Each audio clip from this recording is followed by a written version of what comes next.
Mula nung tumama sa ating bansa ang epekto ng giyera sa gitnang silangan, nagdeklara tayo agad ng State of National Energy Emergency. Iisa ang ating misyon, uplift, ang iahon ng ating nahihirapang mga mamamayan. Ang lahat ng mga ahensya ay inatasang magtipid at pagtuunan mabuti ang mga programa na mas mahalaga sa pagtugon sa mga epekto ng krisis. Ibinuhos natin ang pondo kung saan karapat-dapat at mas kinakailangan sa mga pangunahing serbisyong ramdam at tiyak na makakatulong sa ating mamamayan. Ang pera ng taong bayan na muntik mapunta sa bulsa ng mga tiwaling opisyal ay naisalba natin.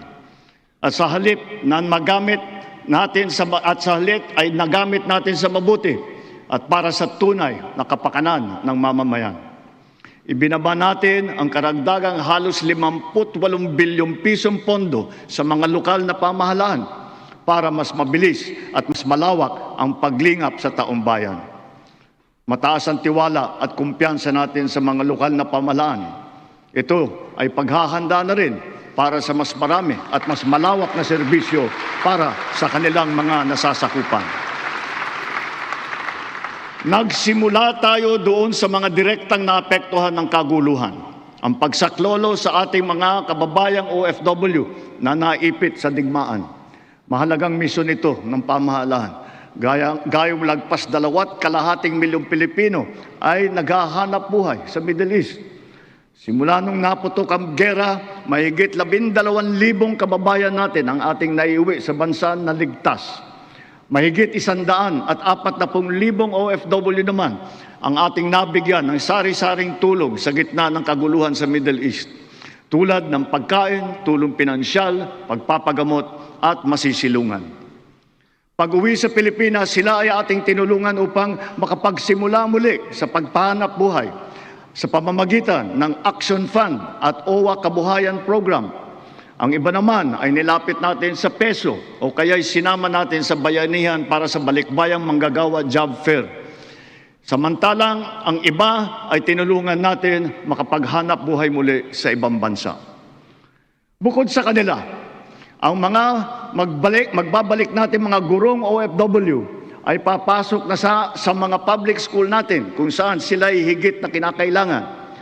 Dahil dito sa Pilipinas, sila ang ma'am at saka ang sir. Patuloy ang ating ugnayan sa iba't ibang bansa at ang suporta natin sa mga OFW para sa kanilang kaligtasan. Lalo na at may mga kababayan tayong nasawi o hanggang ngayon ay nawawala sa Middle East. Pangalawa, bunga ng ating magandang ugnayan sa iba't ibang bansa. Natiyak nating sapat ang supply ng langis para sa ating pangangailangan. Sa kabila ng pagsara ng Strait of Hormuz ay nagawa natin makabili at makapag-angkat mula sa ibang pagkukunang bansa tulad ng Japan, South Korea, Oman, India, maging sa Russia, pati na sa China. Dahil sa mga ito, natiyak natin na sapat ang supply ng bansa na tatagal hanggang halos 2 buwan. Nakipag-usap din tayo sa Iran para sa kaligtasan ng ating libo-libong mga kababayang tripulante na nasa Strait of Hormuz.